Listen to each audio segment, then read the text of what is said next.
नमस्कार दोस्तों, डेट है आज की 19 मई 2020 और स्वागत है आपका एडिटोरियल डिस्कशन में। आज हमें 4 इश्यूज डिस्कस करने हैं। 2 आर्टिकल्स हम डिस्कस करेंगे हिंदू के, एक डिस्कस करेंगे इंडियन एक्सप्रेस का और एक डिस्कस करेंगे ऑब्जर्वर रिसर्च फाउंडेशन का। सबसे पहले हम आर्टिकल डिस्कस करेंगे एनर्जी पॉलिसी से संबंधित। उसके बाद दूसरे नंबर पर हम आर्टिकल डिस्कस करेंगे WHO में पावर पॉलिटिक्स से संबंधित। यह इंडियन एक्सप्रेस का आर्टिकल है। तीसरे नंबर पर हम आर्टिकल डिस्कस करेंगे प्रेस फ्रीडम से संबंधित और सबसे लास्ट में ऑब्जर्वर रिसर्च फाउंडेशन का आर्टिकल हम डिस्कस करेंगे इंडिया और अफ्रीका रिलेशंस से संबंधित। क्वेश्चन देख लीजिए जो आपको अटेम्प्ट करना है। क्या कारण है हमारा जो स्थान है वर्ल्ड प्रेस फ्रीडम इंडेक्स में काफ़ी कम है? और दूसरा पार्ट क्वेश्चन का ये कहता है आप रिफॉर्म्स डिस्कस कीजिए जिनकी आवश्यकता है इस इंडेक्स में इंडिया की रैंकिंग को इम्प्रूव करने के लिए। 250 वर्ड्स में आपको इस क्वेश्चन का आंसर देना है। चलिए डिस्कशन स्टार्ट करते हैं। First important article energy policy से संबंधित है। आप GS पेपर 3 के इस टॉपिक से आर्टिकल को रिलेट कर सकते हो। क्या कंटेस्ट है? हाल ही में सरकार के द्वारा जो 20 लाख करोड़ का एक इकोनॉमिक स्टिमुलस पैकेज अनाउंस किया गया, इसमें काफ़ी सारे रिफॉर्म्स भी अनाउंस किए गए और एक रिफॉर्म ये सामने रखा गया हमारी वित्त मंत्री निर्मला सीतारमण के द्वारा कि पावर टैरिफ पॉलिसी में रिफॉर्म लाई जाए। इसके साथ साथ कुछ समय पहले सरकार ने एक ड्राफ्ट पब्लिक डोमेन में रखा था इलेक्ट्रिसिटी एक्ट 2003 में अमेंडमेंट करने के लिए। आर्टिकल की मेन थीम ये है, ये जो रिफॉर्म्स लाने की कोशिश सरकार कर रही है इससे फ़ायदे के बजाय नुकसान होगा और ये फेडरलिज्म की स्पिरिट के भी अगेंस्ट है। क्या क्या पॉइंट्स दिए जाते हैं इन रिफॉर्म्स के अगेंस्ट वो हम डिस्कस करेंगे। उससे पहले हम ये जानते हैं कि आखिरकार डिस्कॉम्स यानी इलेक्ट्रिसिटी डिस्ट्रीब्यूशन कंपनीज की हालत खस्ता क्यों होती है। बहुत ज़्यादा लॉसेस का यानी नुकसान का सामना इलेक्ट्रिसिटी डिस्ट्रीब्यूशन कंपनीज को क्यों करना पड़ता है। देखो, जो ये डिस्कॉम्स होती हैं यानी इलेक्ट्रिसिटी डिस्ट्रीब्यूशन कंपनीज होती हैं, ये खुद से इलेक्ट्रिसिटी को जनरेट नहीं करती हैं। ये इलेक्ट्रिसिटी को परचेज करती हैं जनरेटर से और उसको सप्लाई करती हैं कंज्यूमर्स को, मतलब जो इलेक्ट्रिसिटी को कंज्यूम करना चाहते हैं। तो इनका काम सिर्फ सप्लाई का है। हुआ क्या था, 1990s में एक 2 पार्ट टैरिफ पॉलिसी सरकार लेकर आई थी। क्या है ये 2 पार्ट टैरिफ पॉलिसी? इस पॉलिसी के अंतर्गत डिस्कॉम्स को यानी इलेक्ट्रिसिटी डिस्ट्रीब्यूशन कंपनीज को 2 तरह की कॉस्ट देनी होती है उन कंपनीज को जो पावर को जनरेट करती हैं। आप एग्जांपल लीजिए NTPC का, नेशनल थर्मल पावर कॉर्पोरेशन। ये क्या करती हैं? ये थर्मल पावर को प्रोड्यूस करती हैं। अब मान लीजिए NTPC से कोई डिस्कॉम यानी XYZ पावर परचेज कर रही है, तो 2 तरह की कॉस्ट देनी होगी। एक फिक्स कॉस्ट देनी होगी और दूसरा देनी होगी variable cost. Variable cost depend करेगी फ्यूल के प्राइस पर। जैसे कोल का जो प्राइस है मार्केट में घटता बढ़ता रहता है, उसी के हिसाब से तय होगी ये वेरिएबल कॉस्ट। जबकि फिक्स्ड कॉस्ट जो है वो फिक्स रहेगी। और देखो, ध्यान देने वाली बात ये है, फिक्स्ड कॉस्ट XYZ डिस्कॉम को यानी इलेक्ट्रिसिटी डिस्ट्रीब्यूशन कंपनी को NTPC को देनी ही होगी, बेशक कितने ही इलेक्ट्रिसिटी परचेज की जा रही है NTPC से डिस्कॉम के द्वारा। तो ये फिक्स्ड कॉस्ट का बर्डन काफ़ी ज़्यादा हो जाता है डिस्कॉम्स पर। सरकार ने ये सोचा था कि डिमांड इलेक्ट्रिसिटी की काफ़ी ज़्यादा होगी, उसी हिसाब से ये जो फिक्स्ड कॉस्ट है ये ज़्यादा नहीं है। बट सरकार का दावा जो है, मतलब सरकार ने जो एस्टिमेशन लगाया था वो गलत साबित हुआ।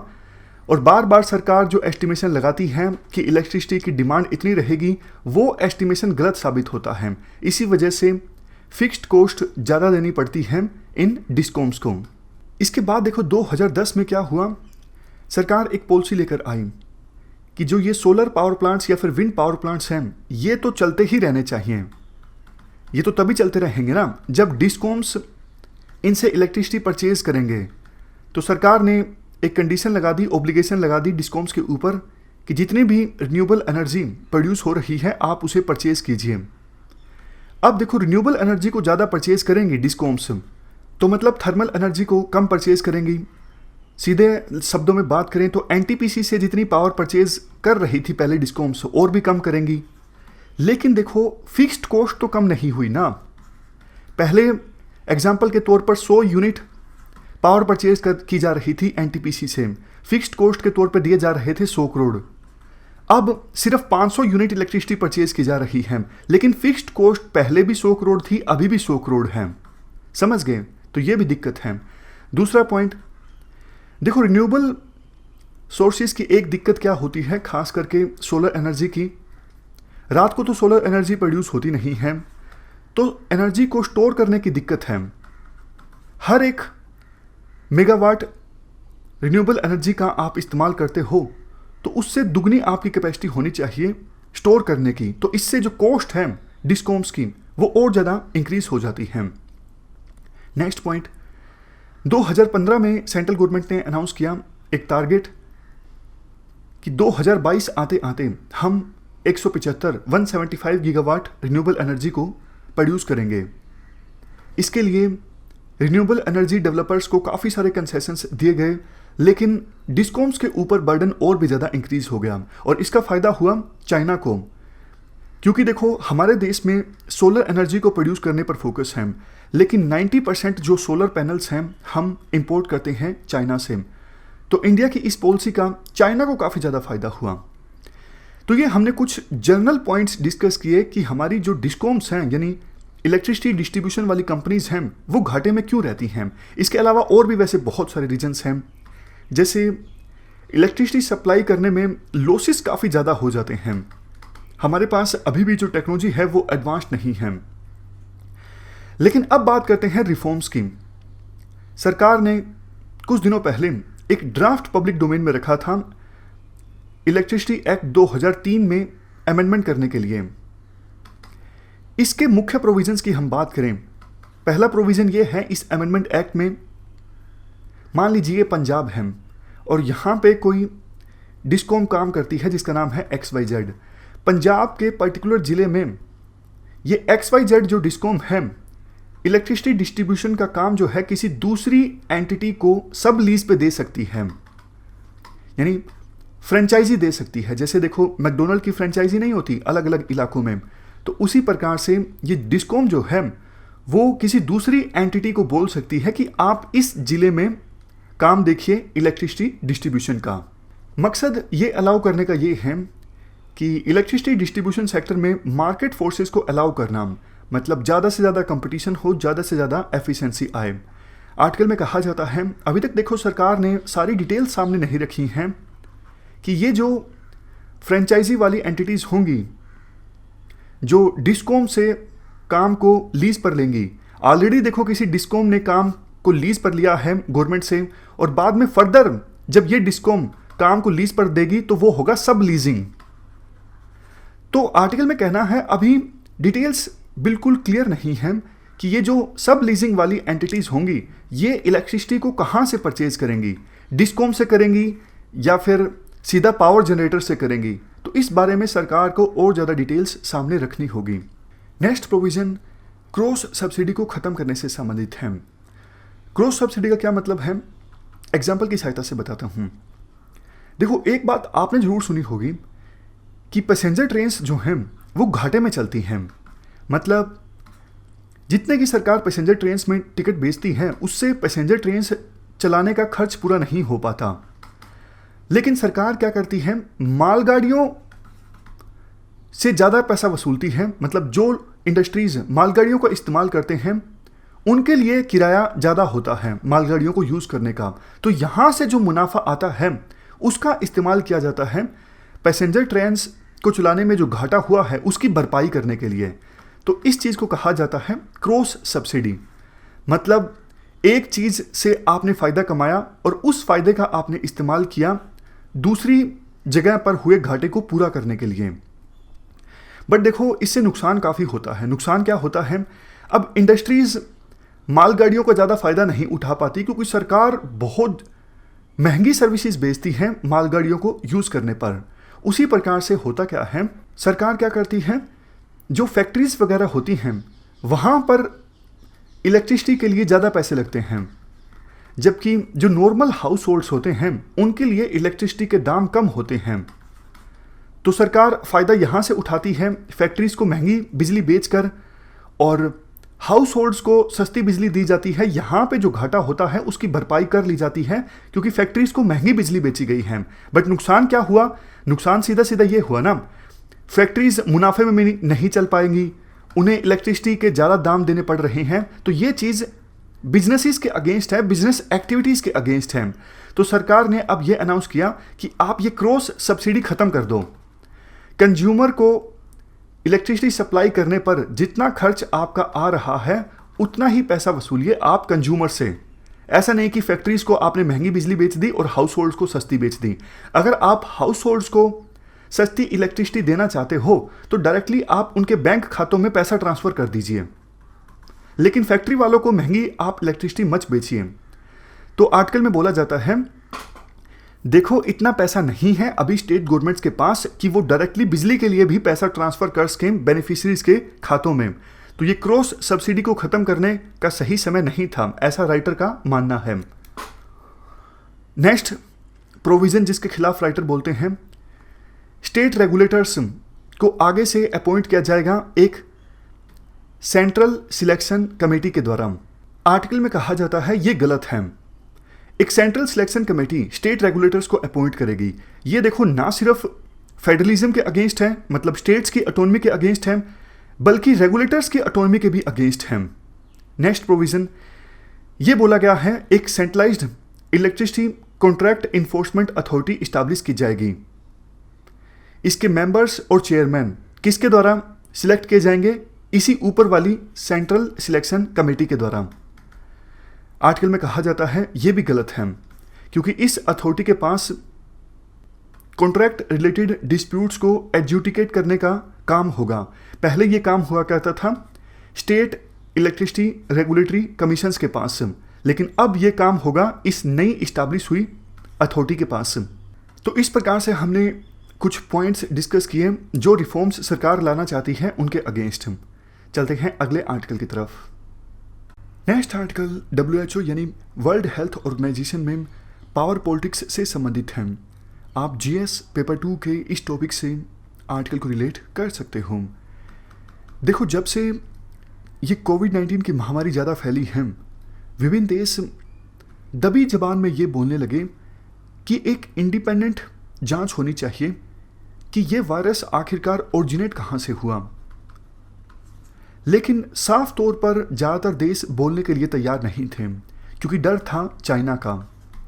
चाइना अभी फ़िलहाल पूरे वर्ल्ड का मैन्युफैक्चरिंग हब है, तो विभिन्न देशों को डर लगता था कहीं हम चाइना को नाराज़ कर दें तो चाइना से कमोडिटीज़ की सप्लाई कम हो जाएगी हमारे देश में और मुश्किल की घड़ियों में ये बिल्कुल सही नहीं होगा। लेकिन कुछ देश फॉर एग्जांपल यूएसए ने डायरेक्ट बोलना स्टार्ट कर दिया, खास करके यूएसए के राष्ट्रपति ट्रंप ने, कि चाइना दोषी है इस महामारी के लिए। चाइना ने इस इशू को अच्छे से टैकल नहीं किया, चाइना ने समय रहते पूरे वर्ल्ड को आगाह नहीं किया। इवन देखो ऑस्ट्रेलिया के प्रधानमंत्री ने भी सीधी मांग कर दी कि एक इंटरनेशनल इन्वेस्टिगेशन होनी चाहिए ये पता लगाने के लिए कि वायरस आखिरकार ओरिजिनेट कहाँ से हुआ। चाइना इन सब मांगों से बहुत ज़्यादा अनकंफर्टेबल महसूस करता है। इवन देखो इस प्रकार की मांगें चाइना के अंदर भी उठ रही हैं, लेकिन वो इंटरनेशनल इन्वेस्टिगेशन की मांग नहीं करते। वो सिंपल ये मांग करते हैं कि कौन दोषी हैं इस वायरस के ओरिजिनेशन से संबंधित, या फिर जो रिस्पॉन्स रहा शुरुआत में चाइनीज़ अथॉरिटीज़ का वो सही नहीं रहा था, तो कौन पर्सन्स दोषी हैं उनके खिलाफ कार्रवाई होनी चाहिए। इस प्रकार की मांग चाइना में डोमेस्टिकली उठ रही है। शुरुआत में चाइना का रिस्पॉन्स ऐसा रहा कि डराया धमकाया जाए उन देशों को जो इस प्रकार की मांगें उठा रही हैं। जैसे ऑस्ट्रेलिया के प्रधानमंत्री ने जब इस प्रकार की मांग उठाई थी तो वहाँ पर ऑस्ट्रेलिया के जो एम्बेसडर हैं उन्होंने सीधा सीधा धमकी दे दी थी कि आपको इसके परिणाम भुगतने पड़ेंगे अगर आप इस प्रकार की डिमांड सामने रखते हो।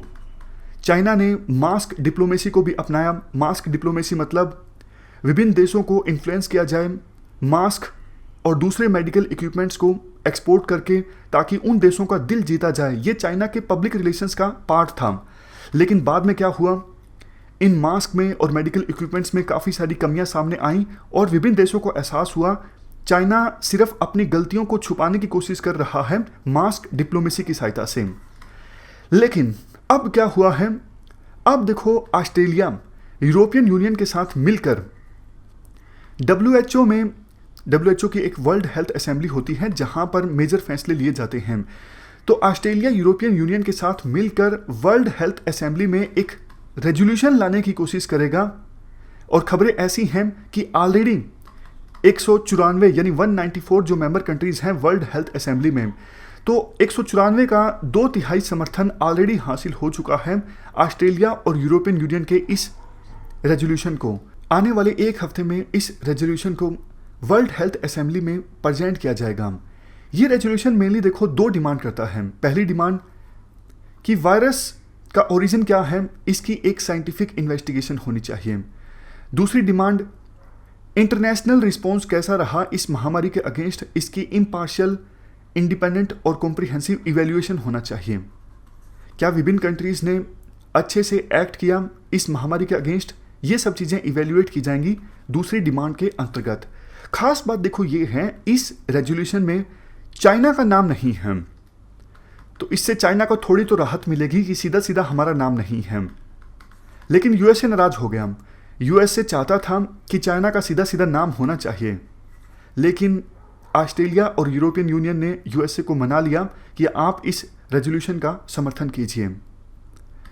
अब जबकि डब्ल्यूएचओ में इंडिया के पास एक लीडरशिप रोल है, एग्जीक्यूटिव बोर्ड का चेयरमैन इंडिया होगा 22 मई से।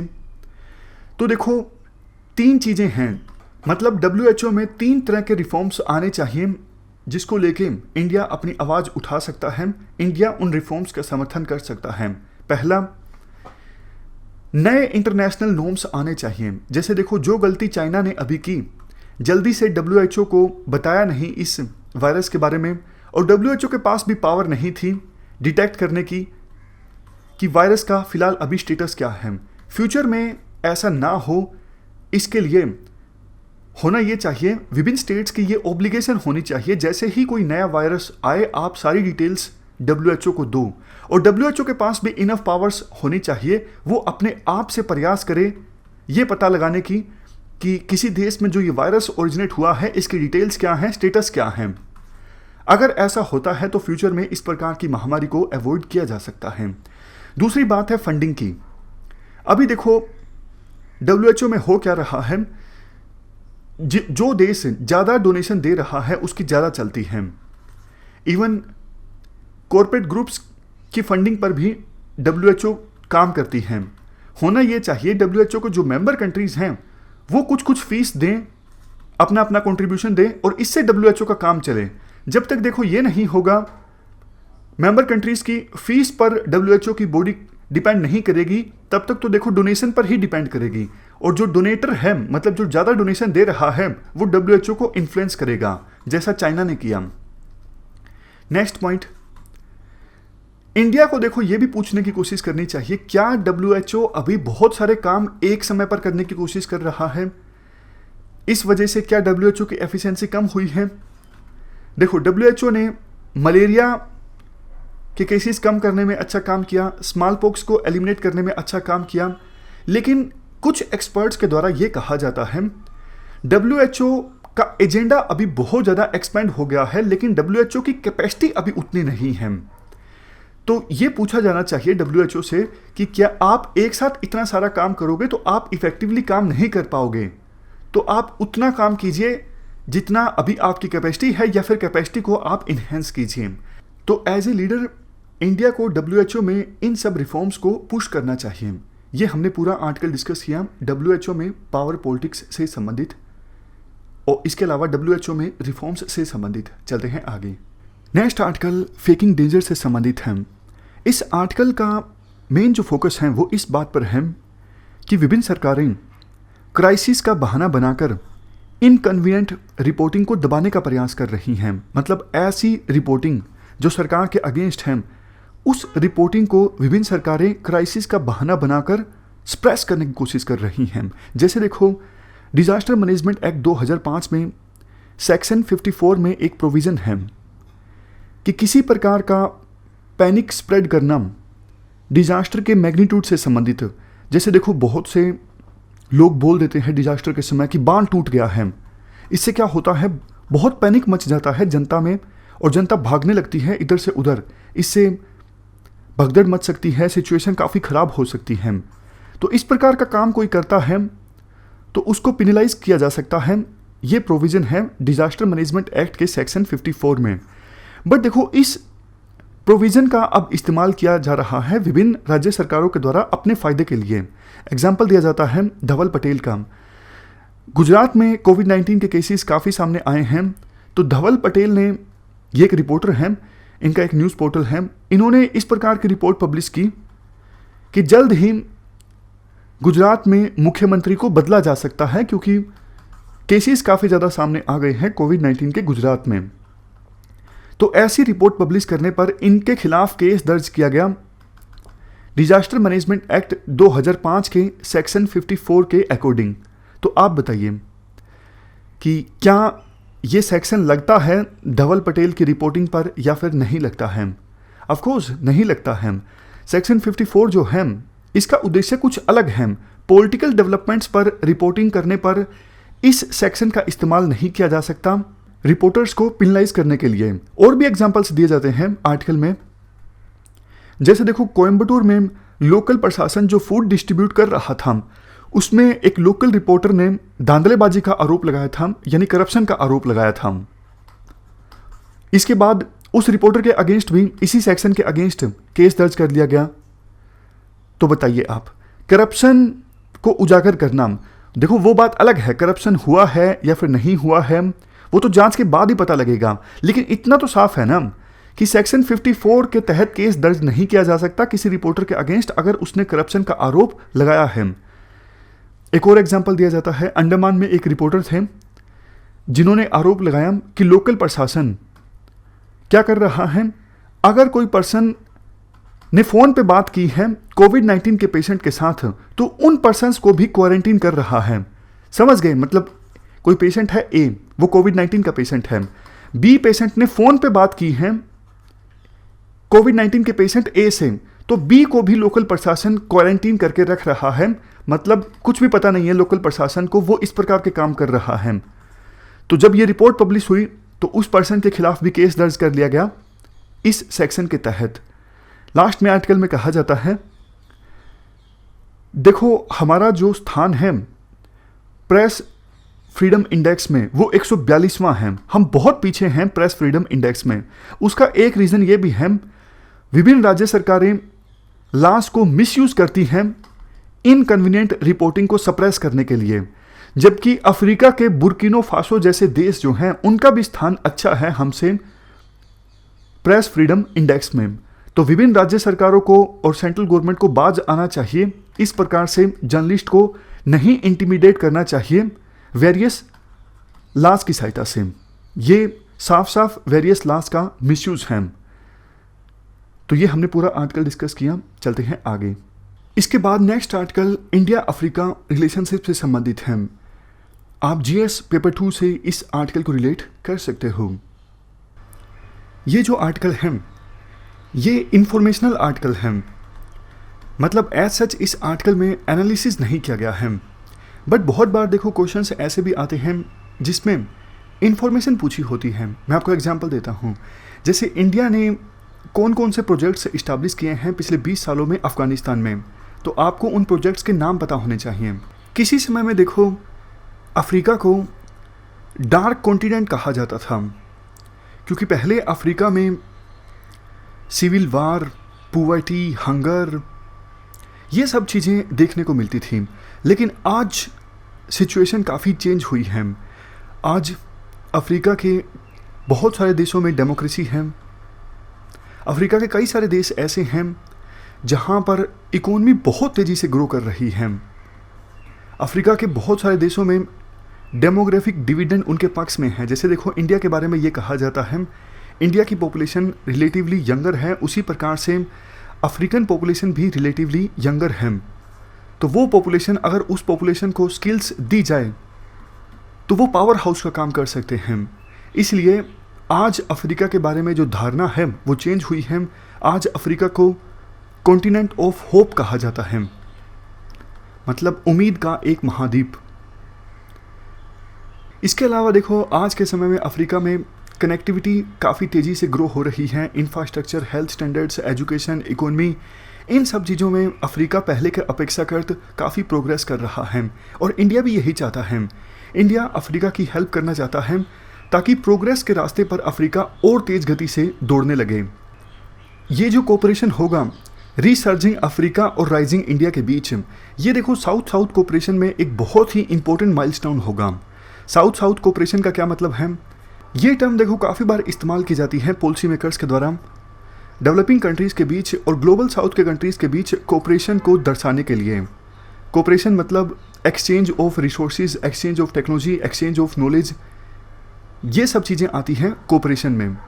तो अगर कहीं पर लिखा हो साउथ साउथ कोऑपरेशन तो आज समझ जाइएगा कोऑपरेशन बिटवीन डेवलपिंग कंट्रीज। इसके बाद लास्ट लाइन इंट्रोडक्शन में ये बोली जाती है, देखो प्रधानमंत्री मोदी 2015 में जब युगांडा की यात्रा पर गए थे तो प्रधानमंत्री मोदी ने 10 प्रिंसिपल्स दिए थे, 10 गाइडिंग पॉइंट्स दिए थे और ये कहा था इंडिया की अफ्रीका के साथ जो पार्टनरशिप है वो इन 10 प्रिंसिपल्स पर आधारित होगी। कौन से ये 10 प्रिंसिपल्स हैं? देखो इसको आप सीधा सीधा कोट कर सकते हो आंसर में। अगर इंडिया अफ्रीका से संबंधित कोई क्वेश्चन पूछा जाता है तो आंसर में आप बता सकते हो इन प्रिंसिपल्स के बारे में। पहला गाइडिंग पॉइंट, हमारी प्रायोरिटीज़ में अफ्रीका टॉप पर होगा। दूसरा गाइडिंग पॉइंट, हमारी जो डेवलपिंग पार्टनरशिप है, मतलब इंडिया और अफ्रीका की जो ये डेवलपमेंट पार्टनरशिप है, ये अफ्रीका की प्रायोरिटीज़ से गाइडेड होगी। हम अफ्रीका में लोकल कैपेसिटी को बिल्ड करने की कोशिश करेंगे और अफ्रीका में जितनी ज़्यादा हो सके लोकल अपॉर्चुनिटीज़ को क्रिएट करने की कोशिश करेंगे।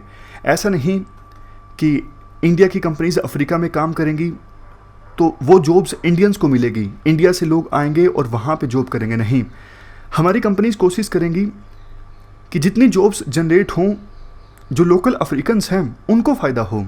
तीसरा गाइडिंग पॉइंट, हम हमारी मार्केट्स को ओपन करेंगे ताकि इंडिया के साथ ट्रेड करना अफ्रीका और अफ्रीका की कंपनीज़ के लिए ज़्यादा अट्रैक्टिव हो।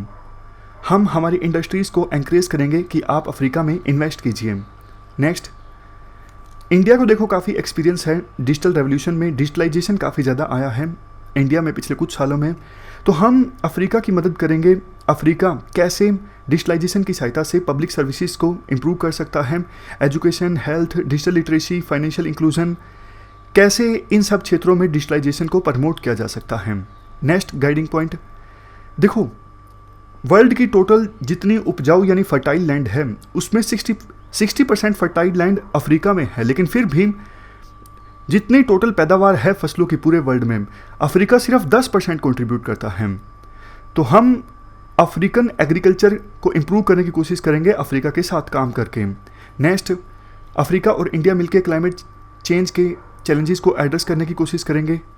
सातवां गाइडिंग पॉइंट, इंडिया और अफ्रीका अपने कोऑपरेशन को और ज़्यादा मजबूत करेंगे ताकि टेररिज्म, एक्सट्रीमिज़म, साइबर स्पेस, इन सब क्षेत्रों में मिलकर काम कर सकें। नेक्स्ट, ओशंस को ओपन रखने के लिए और सभी नेशंस के बेनिफिट के लिए ओशंस का इस्तेमाल हो, ये सुनिश्चित करने के लिए इंडिया अफ्रीकन नेशंस के साथ मिलकर काम करेगा।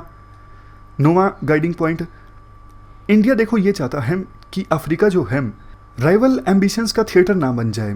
ऐसा ना हो कि यूएस और चाइना के बीच राइवलरी देखने को मिले यहाँ पर, या फिर डोमेस्टिक एक्टर्स के बीच किसी प्रकार की राइवलरी देखने को मिले। इससे अफ्रीका में इंस्टेबिलिटी आती है और अफ्रीका डेवलपमेंट के रास्ते पर नहीं चल पाता। इंडिया ये चाहता है अफ्रीकन यूथ की एस्पायरेशंस को पूरा करने के लिए नर्सरी का काम करें।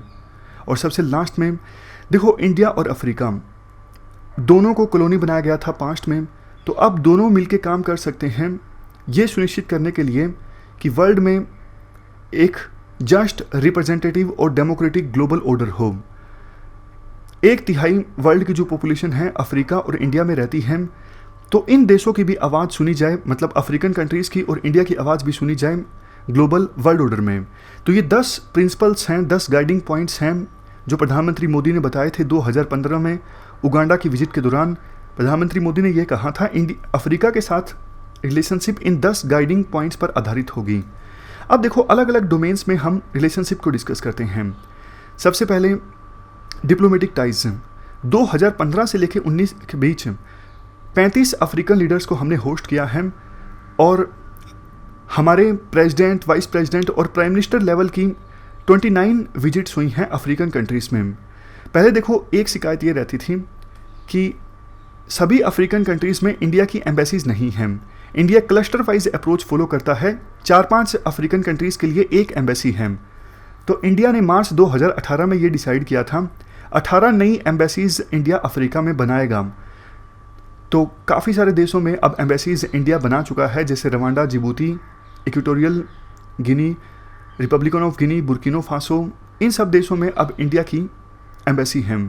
तो डिप्लोमेटिक एंगेजमेंट काफ़ी ज़्यादा इंक्रीज़ हुई है अफ्रीका के साथ। बात करें ट्रेड एंड इकोनॉमी की, देखो सस्टेन्ड ग्रोथ रेट जो इंडिया की रही है 1991 के रिफॉर्म्स के बाद वो 6 से 7% के बीच रही है। तो इंडिया अफ्रीकन कंट्रीज़ के लिए एक इम्पोर्टेंट मार्केट के रूप में भी उभरा है, क्योंकि इंडिया बहुत सा रॉ मटेरियल इंपोर्ट करता है अफ्रीका से, जबकि इन्वेस्टमेंट के लिए भी इंडिया बहुत इम्पोर्टेंट सोर्स बन के उभरा है अफ्रीकन कंट्रीज़ के लिए। आज के समय में इंडिया मेंबर है G20 का, ब्रिक्स का, और इंडिया के लिए भी अफ्रीका की इम्पोर्टेंस फ़िलहाल के समय में काफ़ी ज़्यादा है। 2002 में अफ्रीकन यूनियन बन गई थी तो अपॉर्चुनिटीज़ और भी ज़्यादा इमर्ज होकर आई इंडिया के लिए, क्योंकि देखो पहले क्या होता था, एक पॉइंट जो अफ्रीका के खिलाफ ये जाता था कि अफ्रीकन कंट्रीज़ आपस में लड़ती रहती हैं, एकजुटता नहीं है अफ्रीकन कंट्रीज़ के बीच। लेकिन अफ्रीकन यूनियन जब बन गई तो ये पॉइंट जो अफ्रीका के खिलाफ जाता था वो पॉइंट डाइल्यूट हो गया। तो विभिन्न देशों के लिए एक अवसर पैदा हो गया कि अब वो अफ्रीका के साथ अपने ट्रेड रिलेशंस इंप्रूव कर सकते हैं। एनर्जी सेक्टर की बात करें, अफ्रीकन स्टेट्स देखो काफ़ी ज़्यादा रिच हैं एनर्जी रिसोर्सेज में, लेकिन अफ्रीकन कंट्रीज़ के जो एनर्जी रिसोर्सेज हैं उनको अभी पूरी तरह से एक्सप्लोर नहीं किया गया है। अभी इंडिया की डिपेंडेंसी काफ़ी ज़्यादा है मिडिल ईस्ट पर एनर्जी को इंपोर्ट करने के लिए, लेकिन इंडिया नहीं चाहता कि हम मिडिल ईस्ट पे यानी वेस्ट एशिया पे पूरी तरह से डिपेंड रहें। तो इसलिए इंडिया अब अफ्रीकन कंट्रीज़ से भी ऑयल और गैस इंपोर्ट करने लगा है। हमारी जो ONGC विदेश कंपनी है, ये सूडानीज़ पेट्रोलियम सेक्टर में एक स्टेक होल्डर है, जो कि वहाँ पर रिसोर्सेज को एक्सप्लोर करती है ताकि इससे दोनों का फ़ायदा हो, इंडिया का भी और सूडान का भी। और सिर्फ इंडिया अकेला स्टेक होल्डर नहीं है सूडानीज़ पेट्रोलियम सेक्टर में, चाइना, मलेशिया ये भी स्टेक होल्डर हैं। यहाँ पर देखो नाइजीरिया, अंगोला, इन देशों से इंडिया अब काफ़ी ऑयल इंपोर्ट करने लगा है, क्योंकि सिक्योरिटी कंसर्न्स हैं, वेस्ट एशिया में काफ़ी इंस्टेबिलिटी रहती है।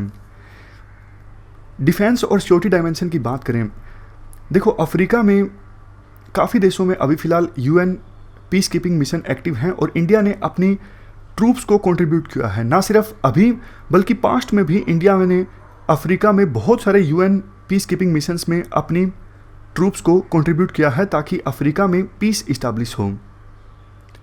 हम इथोपिया और नाइजीरिया जैसे देशों की कैपेसिटी बिल्डिंग कर रहे हैं डिफेंस के क्षेत्र में। हमने डिफेंस पार्टनरशिप इस्टेब्लिश की है काफ़ी देशों के साथ, जैसे जाम्बिया, नाइजीरिया, घाना, बोत्सवाना।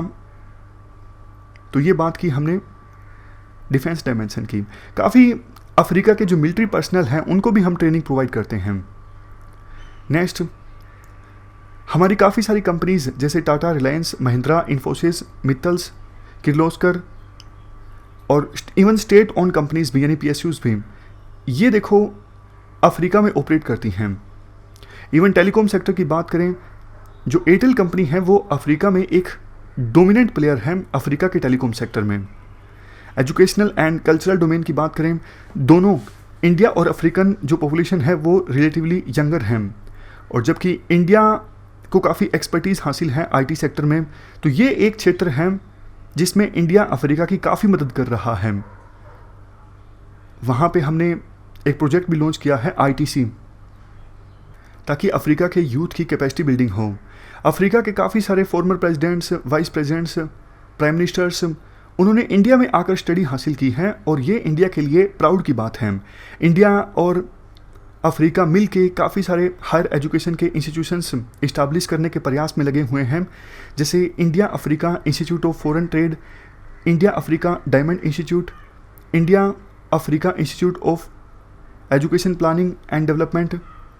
इसके अलावा 7 वोकेशनल ट्रेनिंग सेंटर्स इस्टेब्लिश किए गए थे काफ़ी कंट्रीज़ में, जैसे इथोपिया, रवांडा, बुरुंडी, बुर्किनो फासो। तो ये बात की हमने एजुकेशन सेक्टर में कोऑपरेशन की। कुल मिला के देखो, कंक्लूजन में ये कहा जा सकता है, इंडिया और अफ्रीका के बीच जो पार्टनरशिप है वो सिर्फ ट्रांजैक्शनल नहीं है, मतलब वैसी पार्टनरशिप नहीं है कि एक हाथ दे एक हाथ ले। इमोशंस पर भी आधारित है पार्टनरशिप, क्योंकि जैसा हमने पहले डिस्कस किया, अफ्रीका को इंडिया को दोनों को काफ़ी डिफ़िकल्टीज़ का सामना करना पड़ा था जब यूरोपियन कंट्रीज़ ने कॉलोनी बनाया था अफ्रीका के देशों को और इंडिया को।